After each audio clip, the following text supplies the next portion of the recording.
Un dimanche matin dans la petite commune de Chabournay. Alors Mamalou, on n'est pas bien là? Tranquillou? T'as un caleçon de compète. Un temps idéal pour une sortie familiale. Même les enfants à vélo sont de la partie. Le groupe est né il y a quelques mois grâce à une page Facebook privée.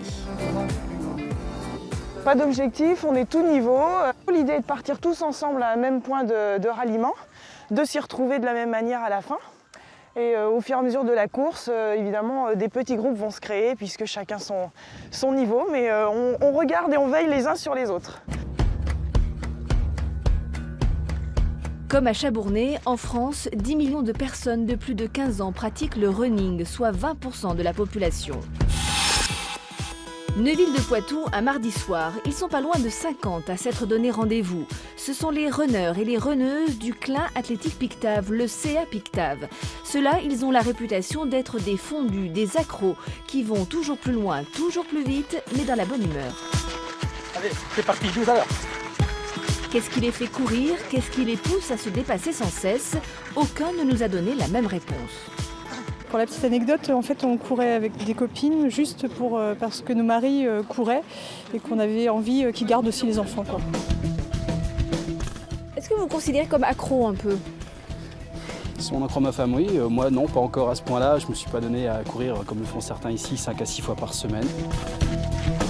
Vous en êtes à combien, vous? Entre 2 et 3 sorties par semaine.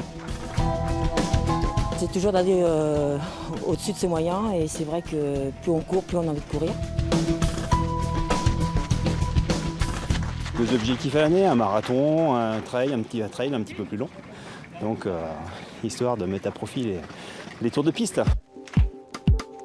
Courir, oui, mais bien équipé. Une règle de base, que l'on soit débutant ou confirmé.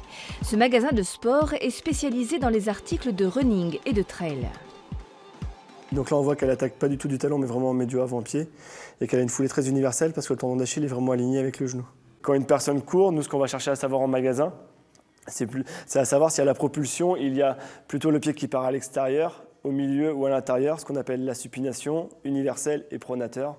Et à partir de la vidéo, on est capable de déterminer cette fin de foulée. À chaque forme de pied, une chaussure différente. La technologie des semelles évolue sans cesse. Gel, amorti mécanique ou encore mousse particulière.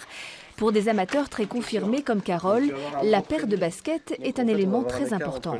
C'est comme un moteur dans une voiture, quoi. C'est une chose essentielle, la bonne basket en course à pied. Donc, après, oui, on dit dans l'expression on chausse ses baskets, on part, parce que la course à pied, c'est ça, c'est très simple à faire, à la ville, à la campagne, à la montagne. Donc dans l'esprit, c'est ça, mais quand même la chaussure est importante.